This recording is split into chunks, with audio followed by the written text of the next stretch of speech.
মধ্যপ্রাচ্যে ইসরায়েলের কর্মকাণ্ড থামাতে আন্তর্জাতিক সংস্থাগুলোর ব্যর্থতা এবং নীরবতার তীব্র সমালোচনা করেছেন ইরানের প্রেসিডেন্ট মাসুদ পেজেশকিয়ান।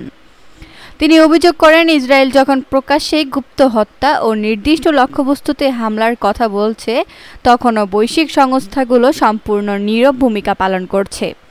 তেহরানের সামিট হলে নিহত সাবেক সর্বোচ্চ নেতা আয়াতুল্লাহ আলী খামেনির স্মরণে আয়োজিত লিডার অব রেজিস্ট্যান্স ইমাম খোমেনি ইন্টারন্যাশনাল কনফারেন্সে তিনি এসব কথা বলেন।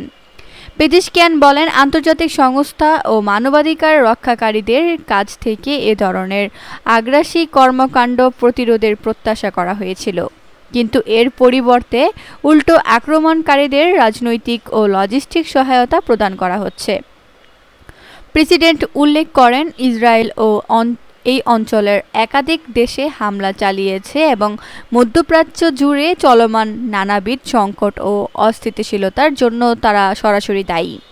তিনি জোর দিয়ে বলেন, মুসলিম দেশগুলো কখনোই এ ধরনের কোনো আগ্রাসনের সূচনা করেনি।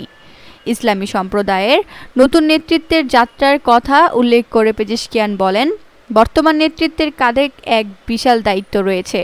তার সরকার ইসলামী বিপ্লবের আদর্শ সমুন্নত রাখতে, ইসলামী ঐক্য জোরদার করতে এবং মুসলিম দেশগুলোর মধ্যে সংহতি বাড়ানোর লক্ষ্যে কাজ চালিয়ে যাবে বলে তিনি প্রতিশ্রুতি ব্যক্ত করেন। প্রেসিডেন্টের এই মন্তব্য এমন এক সময়ে এলো যখন তেহরানের ইমাম খোমেনি মুসাল্লা মসজিদে হাজার হাজার শোকাহত মানুষের উপস্থিতিতে খামেনির জানাজা শুরু হয়েছে।